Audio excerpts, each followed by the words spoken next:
What makes a modern warrior? Is it how they train or where they come from?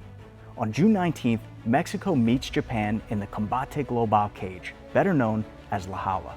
Two fighters shaped by centuries of combat culture. And I'm here to find out what makes one of them, Melissa Amaya, such an outstanding modern-day warrior.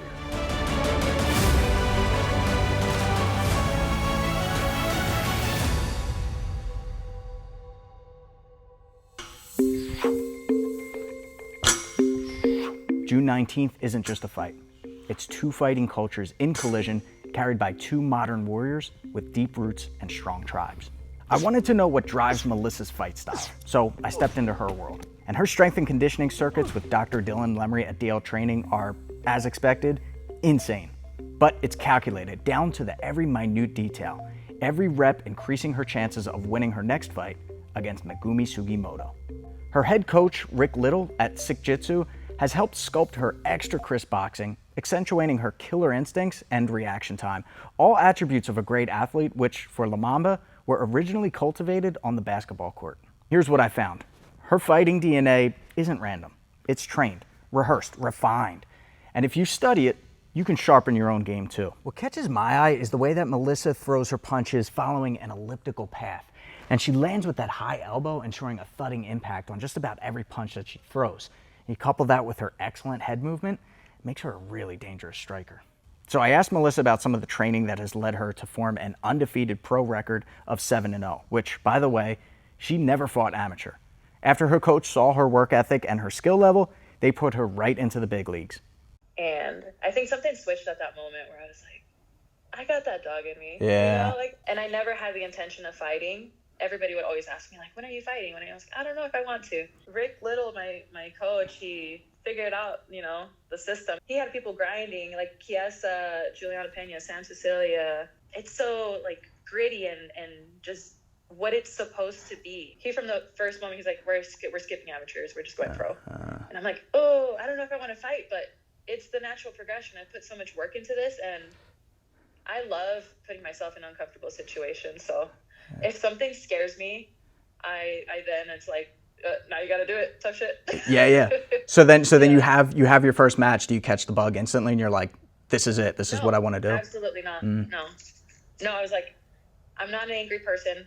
Watching from the outside, psychoanalyzing and overanalyzing, to be honest. I'm not angry, and all these people look angry and like they have a chip on their shoulder. I don't have a chip on my shoulder.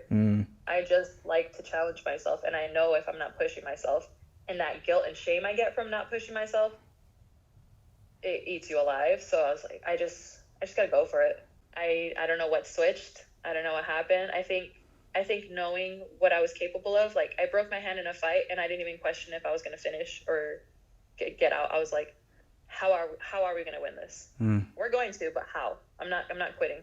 Yeah. That's just who I am, so I need to keep pursuing this. The mental behind fighting is the hardest thing to explain to people unless they've actually been in there and done it. Yeah. Let's talk a little bit about your strength and conditioning, because I think that's one of the most impressive parts of your training. Could you explain an example strength and conditioning exercise? And I'm going to give it a try. Do 4 rounds, and it's going to be all out pushes. So you'll do 15-second sprint, 15-second rest.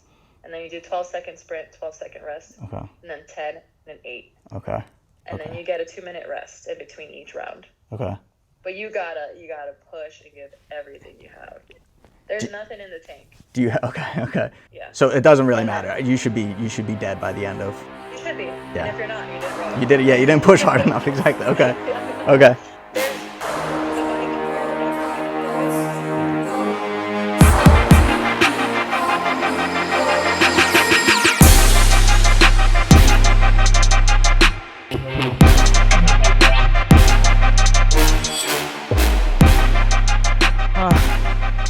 Why do the brakes go so much faster than the active one? Here we go.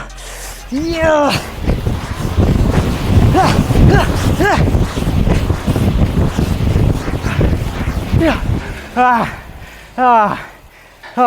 Wait, I gotta do 4 sets of that? Man. I'm done. I'm done. Kill the cameras, I'm done. Warrior DNA isn't just built in the gym. Melissa rides horses, she snowboards, she lives with intensity and joy. She calls her husband her adventure partner. And when she talks about mental health, she sees the fighter in everybody because she's walked that road too. I noticed that you've done some advocacy work for mental health, and you've used the word darkness. Is there anything in particular that helped you get out of that darkness? So I started feeling when I was 16. It's been a work in progress. I tried antidepressants in college, worked like a beauty the first time, and then stopped working. And I think this was about 3 or 4 years ago, where it reached the point where I was having crying spells. I always had suicidal ideation, just like, oh, there's a car going 70 miles per hour. I could just walk in front of it. Not that I wanted to, but those thoughts were always going through my head, almost like, what am I going to have for dinner tomorrow, you know? And it came to a point where I couldn't, it was like bad. I was like, I don't know how much longer I can go through this. My husband would hold me, to sleep while I was crying my eyes out, not knowing why I'm feeling like grief, like someone just killed my dog or a family member or something, you know?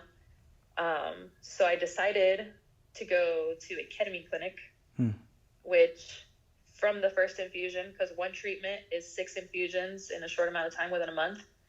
From the first infusion, I kid you not, my brain was always busy and I didn't realize it until after that one. It felt like you could hear a pin drop in a room. Oh. It was like, I'm waiting for something and it's just quiet. It's like you're in a quiet room. Nothing's happening. I was like, is this how normal people are? Wow. The suicidal ideation stopped. The anxiety stopped. I wasn't buzzing baseline with anxiety. And that's what helped me. I think a lifelong 10 years of knowing the skills, trying to implement them, like doing the hard work. And then finally this thing helped me out. So it completely changed my life. Like I can't even talking about it, people bringing it up, I'm like, oh yeah, that was a thing. Like, wow. I never thought I was getting out of that. Yeah. So this is my first fight, actually feeling comfortable, inviting my family, friends, my husband, like, and that's a place mentally in my heart that I've never been in. And I realized this could be my last fight. My last one could have been my last one. Something could happen where I can't do it anymore. Not because I don't want to, but because I just can't and I'm not capable. And that's not up to me, you know? Right. We're all in divine timing. So that's part of what, like, I want everybody there. It's about the journey. It's about the people around you. And I'm excited. It's more of a place of gratitude. And I'm excited to fight this time. Melissa Amaya isn't just here to win. She's here to enjoy the ride with her people. This isn't just a matchup. This is warrior versus warrior. 2 systems of preparation, 2 stories, 2 teams, and 2 fighters willing to risk it all. Tune in to Combate Global this Thursday for Mucho Más Acción. Action-packed fights, live and free, right on their YouTube channel at 8 p.m. Eastern Time.